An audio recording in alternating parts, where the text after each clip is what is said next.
procès Boucan Alonso, l'audience du lundi 8 novembre 2021 était essentiellement réservée aux réceptions. Les avocats ont renié à la Cour constitutionnelle la compétence de juger le sénateur Augustin Matata Ponyo sans l'aval du Congrès.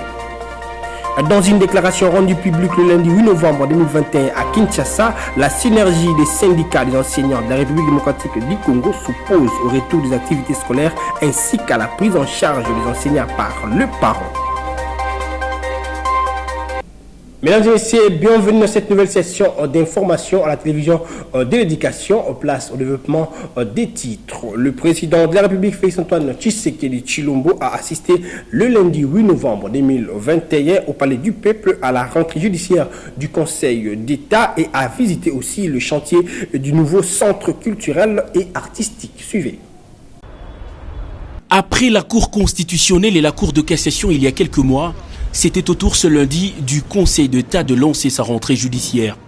Le garant du bon fonctionnement des institutions de la République a personnellement assisté à cette audience solennelle et publique de la juridiction considérée comme la plus haute de l'ordre administratif. Le Conseil d'État et l'ensemble des juridictions qu'il coiffe s'inscrivent irrémédiablement dans la logique de la politique de restauration de l'état de droit, socle de la justice comme inscrit dans la droite ligne de la vision du magistrat suprême et président de la République, Félix-Antoine Tshisekedi Tshilombo. Dans son discours axé sur le thème le référé en contentieux administratif congolais, le premier président du Conseil d'État a fait la lumière sur cette innovation qu'est le référé, qui est donc une procédure organisée devant le juge administratif. Le référé est en fait conçu essentiellement pour relativiser les effets du privilège du préalable attaché aux actes de l'administration.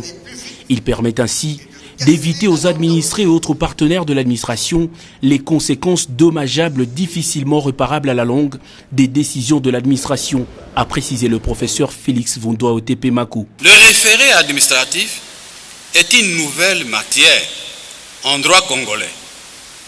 Il faut l'admettre que la plupart de nos juristes ne maîtrisent pas encore cette matière. Pour mettre fin à cette pratique constatée dans le comportement de certains hauts responsables de l'État, le Conseil d'État sollicite du magistrat suprême le détachement d'une unité de police judiciaire de parquet près les juridictions de l'ordre administratif pour l'accompagner dans sa noble et pénible tâche de veiller au respect de l'exécution des décisions de justice. Dans sa mercuriale, le procureur général près le Conseil d'État, Octave Telaziela, a un peu plus tôt exposé longuement sur l'historique et les types de référés avant de les développer et analyser en profondeur. Un vent de changement est en train de souffler sur la justice du pays, a-t-il argumenté. C'est d'une part un immense honneur pour les juridictions de l'ordre administratif, particulièrement pour le Conseil d'État et le parquet général y rattaché, et d'autre part, un motif de légitime fierté pour ces animateurs en qui vous avez placé votre confiance au fin d'atteindre les assignations d'une justice administrative juste et équitable, un des piliers majeurs du processus de l'émergence de la consolidation de l'état de droit que vous ne cessez de prôner depuis votre avènement à la magistrature suprême. Avec le Conseil d'État et à la suite de l'éclatement de la Cour suprême de justice, la République démocratique du Congo a fini par se doter 50 ans après d'une nouvelle Cour suprême pour juger les litiges opposant d'une part les citoyens avec l'administration et d'autre part les administrations entre elles. Cérémonie terminée, le chef de l'État quitte l'hémicycle, mais son cortège ne fera pas 200 mètres avant de s'arrêter de nouveau juste en face du Palais du Peuple. Attiré de regard par la ferraille qui prend de la hauteur au chantier de construction du futur centre culturel et artistique, Félix-Antoine Tshisekedi a décidé de voir de visu l'évolution de travaux qu'il a personnellement lancés il y a plus d'un an. Première étape de sa visite, la salle de réunion où il recevra des explications sur l'évolution des travaux ainsi que les difficultés rencontrées. La crise de la Covid-19 a très largement impacté le travail sur le chantier, exécuté à 50%. Les travaux ne prendront fin qu'en septembre 2023, a laissé entendre le chef du projet. Avant d'entamer la visite proprement dite, le président de la République a approché les ouvriers congolais à l'œuvre sur le chantier, question d'en savoir davantage sur leurs conditions de travail. Ça a maintenant 8000 ça mouki to somba moto ndenge ni 8000 francs tandis que toza ba journalier engagé ça te biso tout toza ba journalier to banga ko ba sok musala makasi bat ba ba choc. Le chef de l'État a donné sur les champs des instructions pour pallier les difficultés exposées. Sur ce site sort progressivement de terre un centre culturel et artistique de référence en Afrique qui abritera une salle de spectacle moderne et plusieurs autres bâtiments pour l'Institut national des arts pour un coût estimé à 100 millions de dollars américains. Comme annoncé au sommaire, au procès du parc agro-industriel de Bukangalonzo, l'audience du lundi 8 novembre 2021 a été essentiellement réservée aux réceptions. Les avocats ont renié à la Cour constitutionnelle la compétence de juger le sénateur Augustin Matata Pogno sans l'aval du Congrès ou la plénière du Sénat. L'audience est renvoyée au 16 novembre prochain. Suivez. Moi, je viens ici avec les codes, avec l'ouvrage. Je ne vais pas citer les choses de manière lapidaire, votre honneur. Maître Chebel est dans l'analyse de la note d'observation faite par le bâtonnier national Mataliwamba. Il dit ceci, je suis à la page 48. Les pourvois en cassation formés par Mukendi et consorts n'étaient point un incident de procédure, mais plutôt une voie de recours extraordinaire, exercée dans les conditions expliquées précédemment. Ce qui demeure certain est que la loi est muette sur la possibilité d'intervenir des tiers en cassation. Monsieur le Président, est-ce que nous devons continuer les débats là-dessus? Le procureur prend la parole, il pose les prémices, mais il tombe, il conclut, vous dit, écoutez, bien que la loi n'a rien prévu, il y a le pacte international. Mais non, Monsieur le Président, lorsqu'on vous dit ce qui n'est pas interdit et permis, ce n'est pas en droit pénal. En droit pénal, tout ce qui doit être appliqué doit être prévu. C'est le principe de la légalité des délits de peine. Nous, le crime, nous l'avons légué. C'est connu de tous. Vous ne pouvez pas commencer à appliquer à un prévenu une règle qui n'a jamais été écrite. Tout doit être écrit. Dans le cas d'espèce, votre honneur, l'arrêt que j'ai évoqué, il s'agit de Mukendi qui est demandeur en cassation. Il n'a jamais été intervenant volontaire. Donc, je sais que la Cour maîtrise bien cette jurisprudence. Les carottes sont cuites. Je vous demande, votre honneur, de demander respectueusement à la République de se retirer et nous laisser les rings parce que nous sommes prêts pour en découdre aujourd'hui. J'ai dit, je vous remercie. Et le présumé en dernier lieu, la Cour est d'avis, la Cour vous donne son avis sur le banc, la Cour est d'avis que l'action civile, tout comme l'intervention volontaire, tout comme la position des parties civiles sont interdites devant la Cour des séances. Alors il prie la partie République démocratique du Congo de disposer de la marque.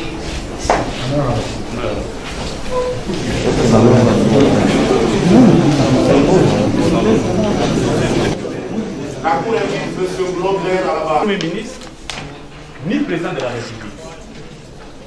Les seuls justiciables que le Constitution a confiés à la Cour constitutionnelle.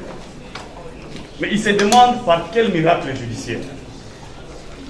Par quel miracle judiciaire il doit se retrouver devant cette haute cour dont les décisions sont comparables à la décision du Dieu le Père, dépourvues devant des recours. Ça signifie que lorsque la Cour décide, la décision est exécutoire sur minute. Et c'est un danger. Alors que la Constitution de la République garantit et proclame.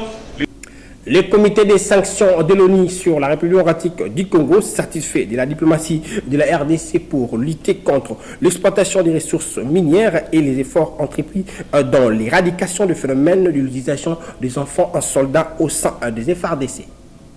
Donc depuis l'imposition de ce régime de sanctions, c'est la 5e fois que le président du comité de sanctions visite la RDC.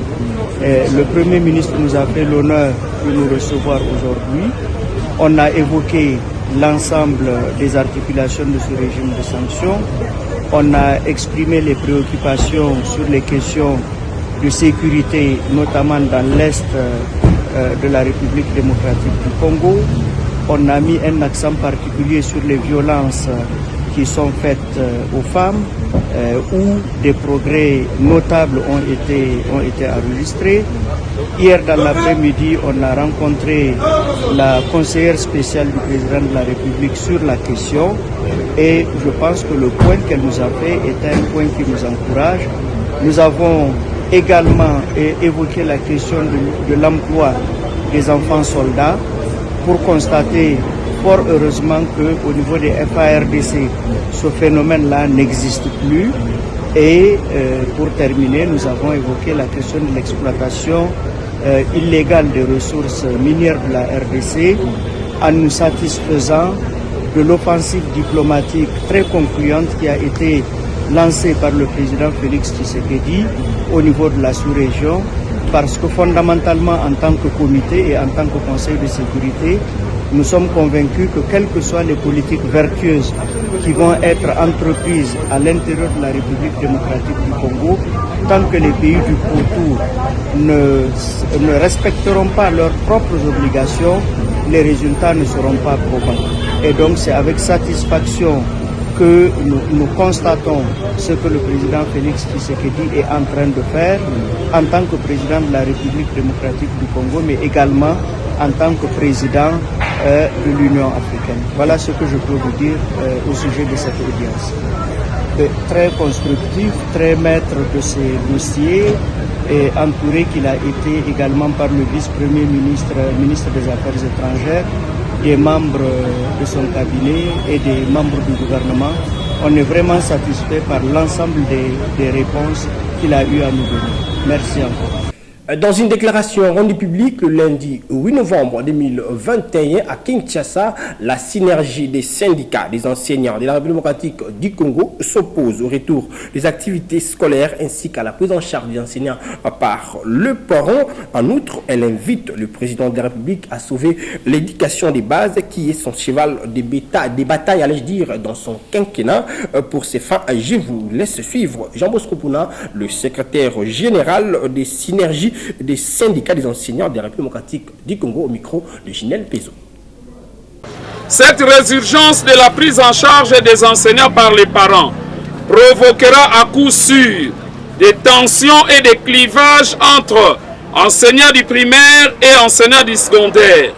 La prise en charge des enseignants par les parents a pendant 27 ans contribué à la débâcle du système éducatif congolais, entraînant la baisse criante du niveau des élèves, la paupérisation à outrance des parents, la déperdition scolaire, l'insécurité socio-professionnelle des enseignants et ne doit plus être expérimentée. 2.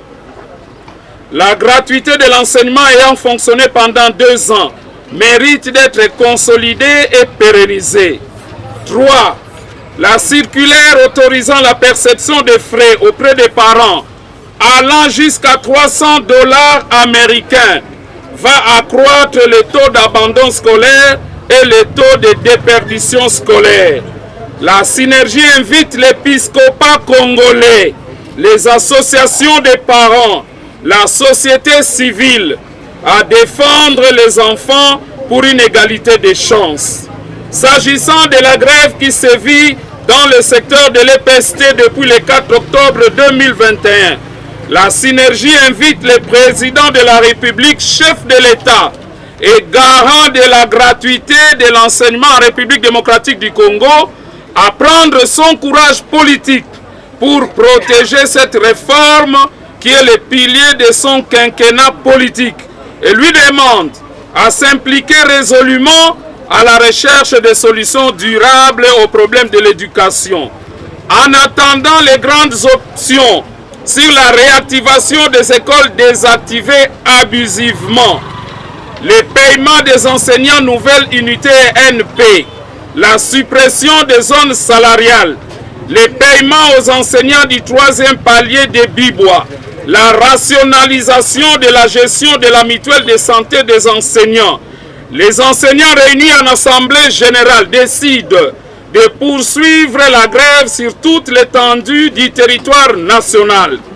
La synergie invite les enseignants du primaire et du secondaire à plus de solidarité. La synergie reste ouverte au dialogue sincère et responsable avec le gouvernement pour sauver l'année scolaire 2021-2022. Et changeons de chapitre, l'UNICEF en collaboration avec Digital Academy a organisé le mardi 9 novembre 2021 à Kinshasa la cérémonie du lancement de la génération sans limite. Suivez cet élément des copains Koutoumissa pour avoir plus de précisions. L'objectif principal du lancement de la génération sans limite est d'améliorer les perspectives en matière d'éducation, formation, d'emploi et d'entrepreneuriat pour les jeunes de la République démocratique du Congo. L'UNICEF en fait une priorité pour répondre aux besoins de la jeunesse, a indiqué Edouard Bekbeder, représentant de l'UNICEF en République démocratique du Congo. C'est aujourd'hui un vrai plaisir pour moi d'être présent avec vous pour le lancement de la génération sans limite en RDC, Genyu, comme on l'appelle formellement, ou bien je devrais dire Ekeke et Zanga Ndelo, pour me faire comprendre. La Genyu est un partenariat ayant pour objectif d'améliorer les résultats en matière d'éducation, d'emploi et d'entrepreneuriat chez les jeunes à l'échelle mondiale et locale, en rapprochant des partenariats, des partenaires des secteurs privés et publics, et ainsi que le réseau de l'Organisation des Nations Unies. Par ailleurs, Jean Lumbaka, représentant de Digital Academy Kinshasa, a loué l'initiative de l'UNICEF du lancement de la génération sans limite, ce qui permettra aux jeunes d'être formés dans le numérique pour répondre à leurs attentes. Cette idée, aussi simple peut-elle paraître, anime la mission qui nous guide depuis bientôt 2 ans. Il y a bientôt 2 ans, je souhaitais la bienvenue à la Kinshasa Digital Academy, ici à Silicon Village, by Texas Digital, à notre première cohorte de formation. Depuis lors, nous avons formé sur 2 cohortes, plus de 80 apprenants, dont 30% de femmes, avec une moyenne d'âge de 24 ans, formés sur 2 métiers, celui de référent digital et développeur web et web mobile. Il faut noter que cette cérémonie a connu la participation du ministre de la formation professionnelle ainsi que les représentants du ministre du numérique et celui de la jeunesse. Le ministre de la Santé publique, Hygiène et Prévention, le docteur Jean-Jacques Mbungani, a conféré le lundi 8 novembre 2021 à Kinshasa dans son cabinet de travail avec la gouverneure de la province de Lualaba, Fifi Masuka Saini, sur la situation sanitaire liée à la Covid-19. Nous sommes venus d'abord pour les civilités, aussi donner au ministre, à son Excellence, la situation sanitaire au niveau de la province de Lualaba.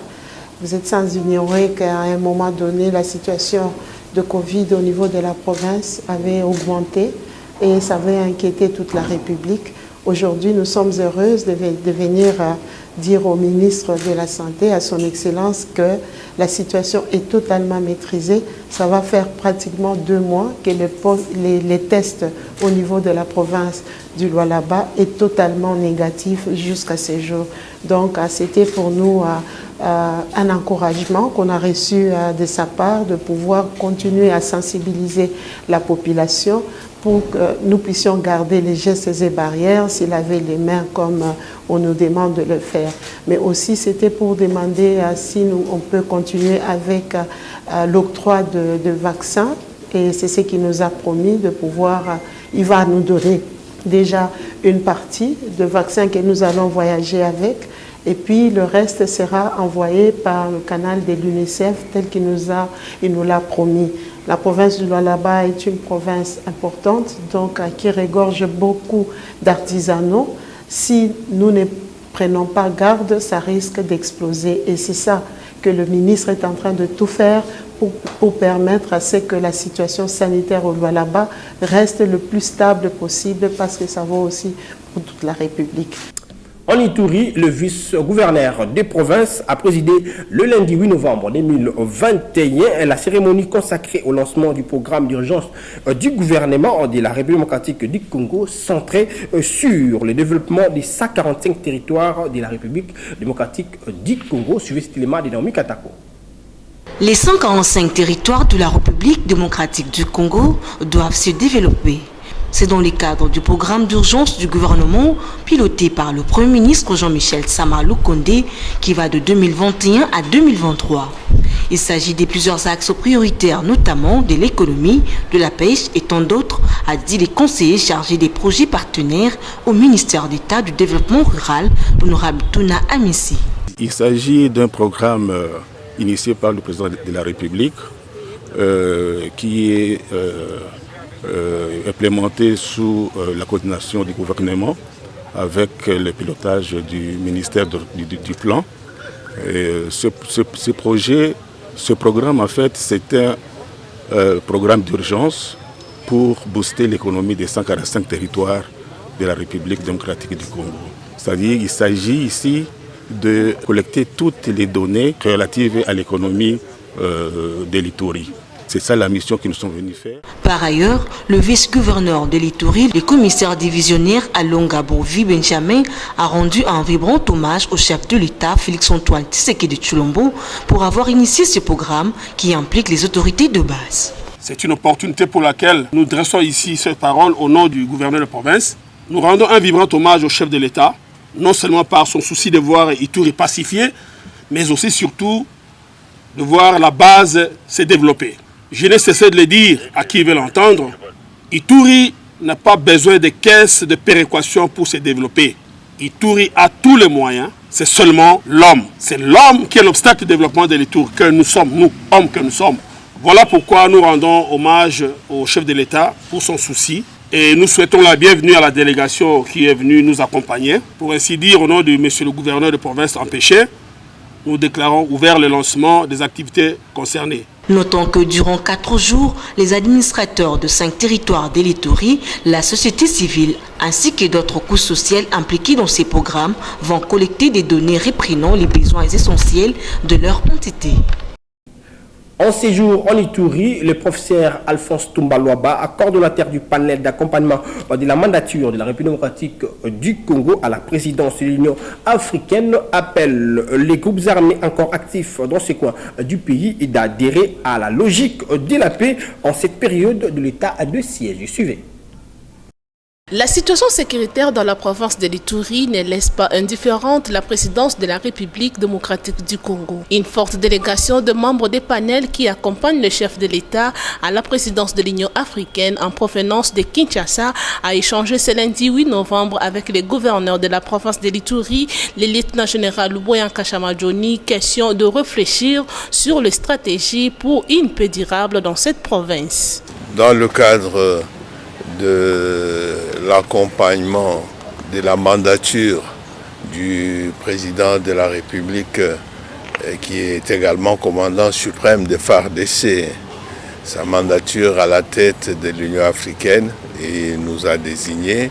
Et parmi les piliers stratégiques, paix, sécurité, stabilité, que même l'intégration régionale africaine ne peut pas se réaliser sans paix et sécurité. C'est pourquoi nous suivons de près toutes les opérations qui se déroulent dans le cadre de l'état de siège. Et nous apprécions beaucoup les efforts faits par le gouverneur et toute son équipe, les troupes sur terrain, les efforts, les mentales, l'engagement. Et nous sommes venus vraiment, en plus des informations que nous avons pu recevoir, pouvoir féliciter notre armée pour son courage et l'encourager pour aller de l'avant. L'occasion pour le professeur Alphonse Toumba Luaba d'appeler les groupes armés des facteurs au processus de la paix de revenir à la raison. Revenez à la vie normale, vous avez votre place dans la nation, non pas comme porteur d'armes, non pas comme violeur, non pas comme destructeur de vie, mais comme constructeur. Venez participer à la reconstruction de l'Ituri qui mérite mieux que ça, qui mérite une grande place au sein de cette nation congolaise. Il faut dire que durant leur séjour en Ituri, cette délégation va rencontrer les différentes couches sociales, suivies des militaires blessés et internés à l'hôpital général de référence de Bunia, qui ont versé leur sang pour la défense du territoire national. Une conférence débat a été organisée le lundi 8 novembre 2021 au Musée national de la République démocratique du Congo par le panel chargé d'accompagnement de la mandature de la République démocratique du Congo à la présidence de l'Union africaine, et c'est à l'occasion de la célébration de la journée internationale de l'écrivain africain sous les thèmes les Congo et l'Afrique dans la littérature contemporaine. Suivez. Célébrée sous le thème le Congo et l'Afrique dans la littérature contemporaine, cette cérémonie tient à concrétiser la promesse faite par le président de la République, Félix-Antoine Tshisekedi, dans son adresse du 27 février dernier, lors du lancement de l'année culturelle de son mandat à la tête de l'Union africaine. À cette occasion, le ministre de la Culture, Arts et Patrimoine, Catherine Katungu, appelle les Congolais à cultiver la lecture. Le message pour moi, c'est d'inviter les Congolais à écrire davantage et à lire, et à constituer des phrases d'espoir, à utiliser toutes les potentialités, à compter sur toute la population et particulièrement à celle qui est la source de la vie et de l'inspiration. Et là-bas, je vois la femme. Au sortir, quelques panélistes ont donné certaines lignes de leur intervention. J'ai tenu surtout à souligner que dans cette façon de parler du Congo, évidemment, le pays comme tel a beaucoup intéressé les gens, mais aussi ce qui se passait au Congo et qui a trait à la violence coloniale. À cette violence coloniale a succédé le problème que nous connaissons, le problème qui se situe principalement à l'Est. Une littérature qui a sommeillé, et qui a sommeillé longtemps, parce que je pense que vous avez entendu, le professeur Ndaïwe l'a dit, que nous avons surtout écrit lorsque nous étions jeunes. Mais quand on grandit, quand on devient adulte avec des responsabilités, on a moins de temps à consacrer à la littérature, ça c'est vrai. La dite cérémonie a été clôturée par la proclamation des finalistes du Grand Prix congolais du livre organisé par l'Association des écrivains du Congo. D'abord une journée qui vise la commémoration de l'écrivain africain. Et au-delà de tout, c'est aussi une journée qui lance la première édition du concours du Grand Prix congolais du livre. L'idée, c'est de faire la promotion. L'idée, c'est de montrer que le livre, que la littérature est au cœur de notre culture et donc de notre nation. Voilà pourquoi il est venu la volonté d'organiser et donc de faire une telle activité. Rappelons que la Journée internationale de l'écrivain africain a été instaurée en 1992 à l'initiative de l'Association panafricaine des écrivains. Parlons société pour boucler complètement cette session d'information. Les usagers de l'avenue Kassai au croisement Kabinda dans la commune de Barumbu lancent un cri d'alarme aux autorités de la ville en ce qui concerne l'état de leur axe routier. Suivez ces reportages de nos stagiaires. Selon la population, les caniveaux bouchés seraient à la base du délabrement de la route Kassai dans son croisement des avenues Kabinda jusqu'à celle du marché dans la commune de Barumbu, empêchant le bon écoulement des eaux des pluies.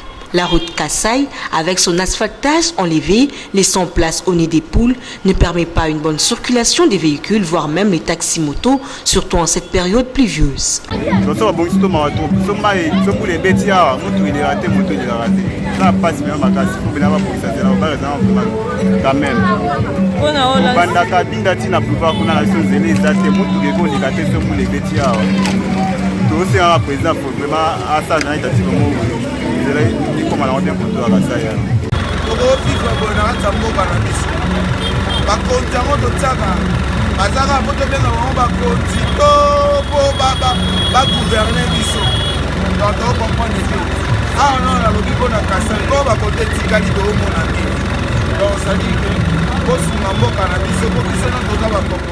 Ces projets qui rentrent dans le cadre du programme de 100 jours du chef de l'État, qui n'est pas à sa réalisation totale, inquiète à plus haut niveau cette population, espérant d'une suite favorable de la part du gouvernement.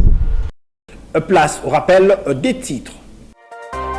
Procès Boukangalonzo, l'audience du lundi 8 novembre 2021 était essentiellement réservée aux réceptions. Les avocats ont renié à la Cour constitutionnelle la compétence de juger le sénateur Augustin Matata Pogno sans l'aval du Congrès. Dans une déclaration rendue publique le lundi 8 novembre 2021 à Kinshasa, la synergie des syndicats des enseignants de la République démocratique du Congo s'oppose au retour des activités scolaires ainsi qu'à la prise en charge des enseignants par le parent.